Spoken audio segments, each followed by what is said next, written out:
Hello friend. स्वागत है आपका हमारे यूट्यूब चैनल टेक्नोलॉजी गुरुजी में। ये वीडियो आपके लिए बहुत ही इंपॉर्टेंट है क्योंकि इस वीडियो में हम लोग देखने वाले हैं कि मेथड और कंस्ट्रक्टर में डिफरेंट क्या होता है।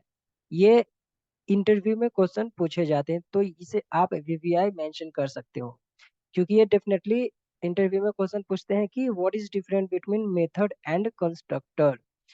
तो चलिए इसको हम डिटेल में पढ़ते हैं। ये सब मैं अभी आपको समझा दूंगा, उसके बाद मैं विद एग्जांपल प्रैक्टिकल के साथ मैं अच्छे से डिटेल्स में बताऊंगा।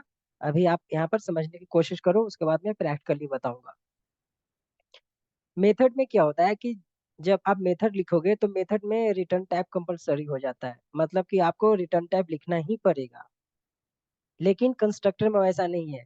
कंस्ट्रक्टर जब आप यूज करोगे तो कंस्ट्रक्टर विदाउट रिटर्न टाइप होता है, मतलब कंस्ट्रक्टर में हम रिटर्न टाइप यूज नहीं करते हैं।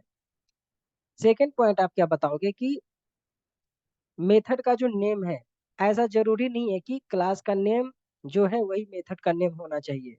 आप रख सकते हो, नहीं भी रख सकते हो, ये आपके मेथड में ऑप्शनल है। ऑप्शनल बोले तो जो क्लास का नेम है वो रख सकते हो, या फिर आप अपने हिसाब से मेथड का नेम रख सकते हो। लेकिन कंस्ट्रक्टर में क्या होता है कि जो आपका क्लास का नेम है वही सेम होना चाहिए आपका कंस्ट्रक्टर का नेम। मतलब जब भी आप कंस्ट्रक्टर का नेमिंग करने जाओगे, कंस्ट्रक्टर का नेम लिखोगे, तो वो कंस्ट्रक्टर का नेम क्लास का नेम के सेम होना चाहिए।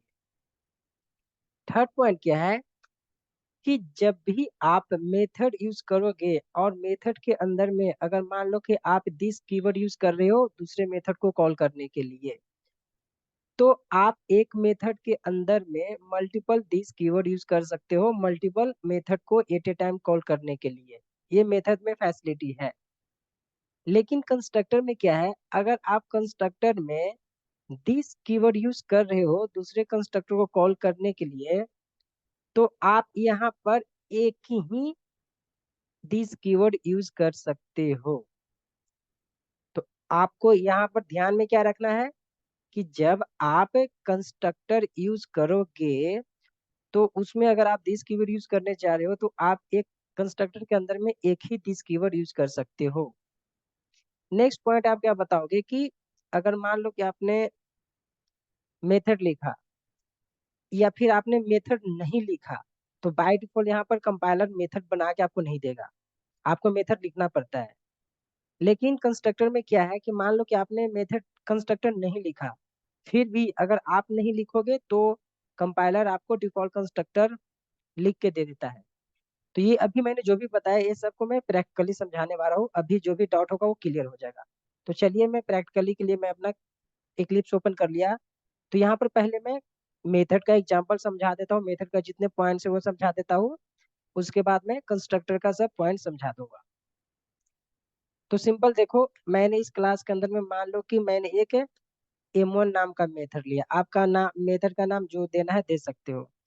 तो यहाँ पर क्या है, रिटर्न टाइप हमें मेथड में कंपलसरी लिखना पड़ता है, मैंने वाइड रिटर्न टाइप यूज किया। अब मान लो कि यहाँ पर मैंने कुछ स्टेटमेंट प्रिंट करने जा रहा हूँ। SYSOU कंट्रोल स्पेस ये शॉर्टकट तरीका है, ठीक है। M1 मेथड मैंने सिंपल यहाँ इसका नेम M1 दे दिया। एक और मैं मेथड यूज करने जा रहा हूँ वाइड M2, और इस मेथड को मैं यहाँ पर मैं प्रिंट कर देता हूँ M2 मेथड, ठीक है। अगर मान लो कि एक और मैं मेथड लेता हूँ M3, तीन का एग्जांपल देता हूँ, ठीक है।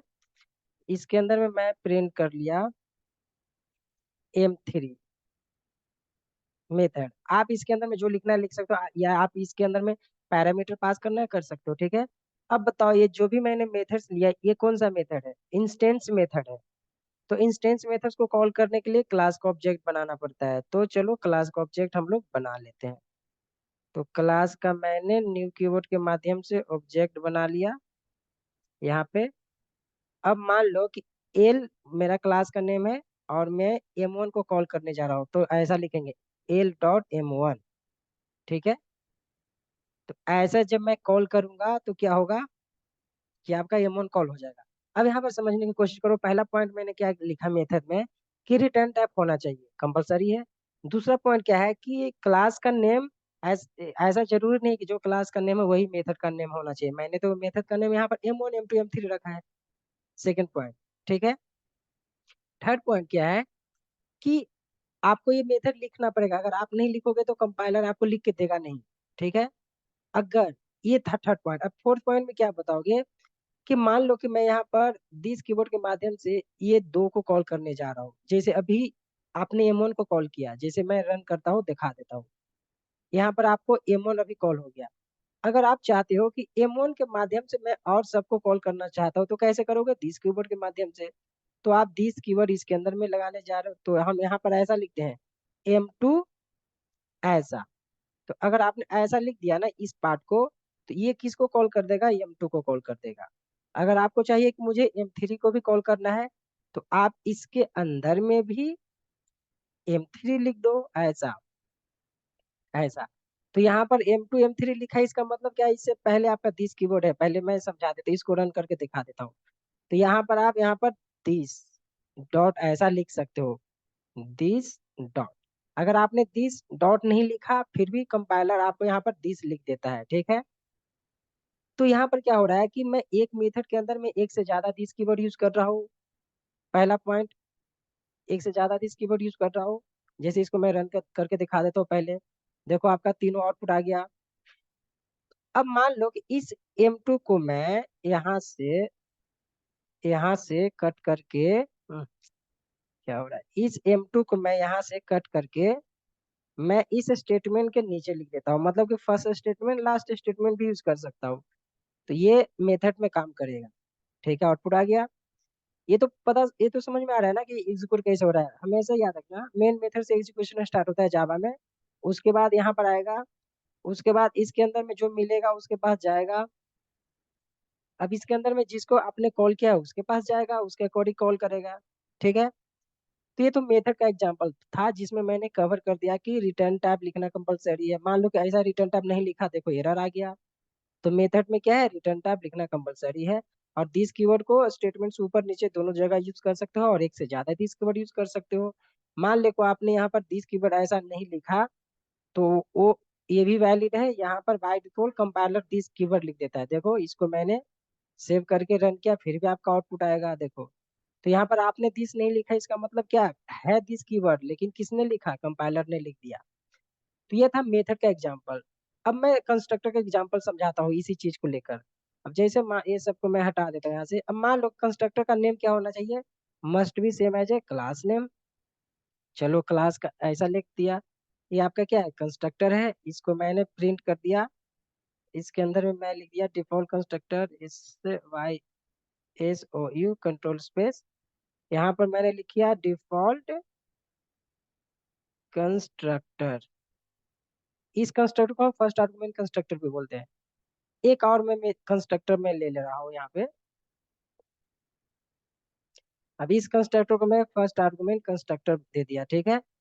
यहाँ पर मैं फर्स्ट या फिर पैरामीटर कंस्ट्रक्टर भी बोल सकते हो। फर्स्ट आर्गुमेंट, आर्गुमेंट आप लिख देना पूरा, मैंने शॉर्टकट लिखा है। अब बताओ ये मैंने दो कंस्ट्रक्टर यूज किया। अगर आपको एक और कंस्ट्रक्टर लेना है तो आप ले सकते हो। जैसे मान लो कि एक और मैंने कंस्ट्रक्टर लिया, इसी को कॉपी कर लो और यहाँ पर मैंने एक और कंस्ट्रक्टर लिया और इसका पैरामीटर में डिफरेंट एक और दे देता हूँ। यहाँ पर मैं एक और पैरामीटर देता हूँ स्ट्रिंग का, मैंने पैरामीटर चेंज कर दिया। ठीक है। स्ट्रिंग अभी कर दिया, ऊपर इंट था। अब देखो यहाँ पर मैंने तीन कंस्ट्रक्टर लिया तो कंस्ट्रक्टर में मैंने क्या बताया कि रिटर्न टाइप कंपलसरी नहीं। देखो मैंने रिटर्न टाइप नहीं लिखा। दूसरा पॉइंट क्या है कि कंस्ट्रक्टर का name must be same as a class name, same ही होना चाहिए। तीसरा पॉइंट क्या है कि देखो अभी तो मैं सिंपल ये कौन सा कंस्ट्रक्टर रन होगा, इसको रन करूंगा तो डिफॉल्ट कंस्ट्रक्टर। देखो मैंने रन किया, ये आपका डिफॉल्ट कंस्ट्रक्टर रन हो गया। लेकिन मेरा रिक्वायरमेंट क्या है कि दिस कीवर्ड के माध्यम से और कंस्ट्रक्टर को कॉल करना चाहता हूँ। तो आप यहाँ पर दिस कीवर्ड लगाओगे ऐसा दिस।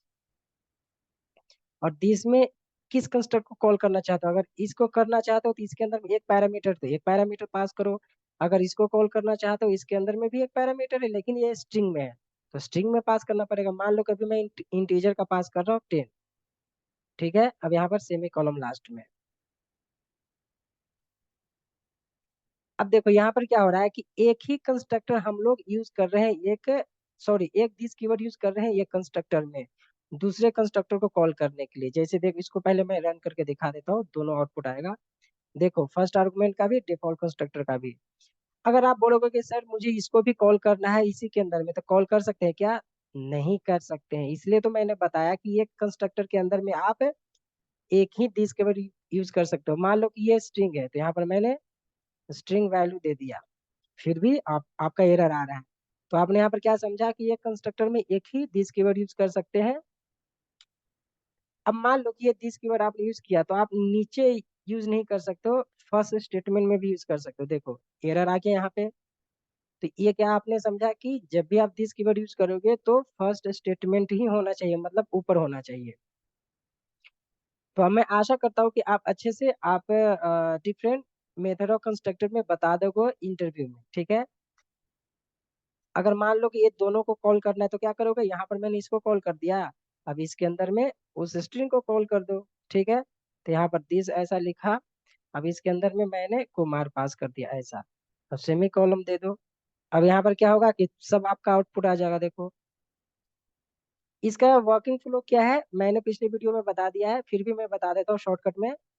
पिछले वीडियो में डिटेल में बताया था। देखो, जावा के एग्जीक्यूशन मेन मेथड से स्टार्ट होता है, उसके बाद इसके पास आता है, ये क्या है आपका, ये डिफॉल्ट कंस्ट्रक्टर है, तो ये डिफॉल्ट कंस्ट्रक्टर के पास आ गया। अब जैसे ही नीचे आएगा, इसको ये मिल गया फर्स्ट आर्गुमेंट कंस्ट्रक्टर, तो ये फर्स्ट आर्गुमेंट कंस्ट्रक्टर के पास चला गया। अब जैसे ही इसके पास आया, तो इसको फिर कौन सा मिल गया? ये आर्गुमेंट का स्ट्रिंग वाला कंस्ट्रक्टर, तो ये स्ट्रिंग वाले कंस्ट्रक्टर के पास आ गया। पहले इसको एग्जीक्यूट कर दिया, तो पहले आपका आउटपुट क्या आएगा? ये वाला आएगा आउटपुट, है ना, फर्स्ट आर्गुमेंट। जब इसका काम कंप्लीट हो गया, तो फिर कहाँ से आया था? यहाँ से आया था, तो यहाँ चला जाएगा। उसके बाद इसका काम कंप्लीट हो गया, तो फिर नीचे आपका आउटपुट आएगा ये वाला। और उसके बाद ये कहाँ से आया था? यहाँ पे, यहाँ पर आया था यहाँ से। तो इसका काम हो गया, तो फिर ये लास्ट में प्रिंट कर देगा, ठीक है। तो ये था आपका डिफरेंट। आशा करता हूँ आपको समझ में आ चुका होगा। नेक्स्ट वीडियो में मिलेंगे, जिसमें मैं बताऊंगा सुपर कीवर्ड के बारे में, वो भी आपके लिए बहुत इंपॉर्टेंट है, क्योंकि उससे इंटरव्यू में क्वेश्चन पूछता है चैनिंग कि कंस्ट्रक्टर चैनिंग क्या होता है। तो वो आपको सुपर कीवर्ड जब तक जानोगे नहीं तब तक नहीं आएगा। तो इस वीडियो में इतना ही। धन्यवाद।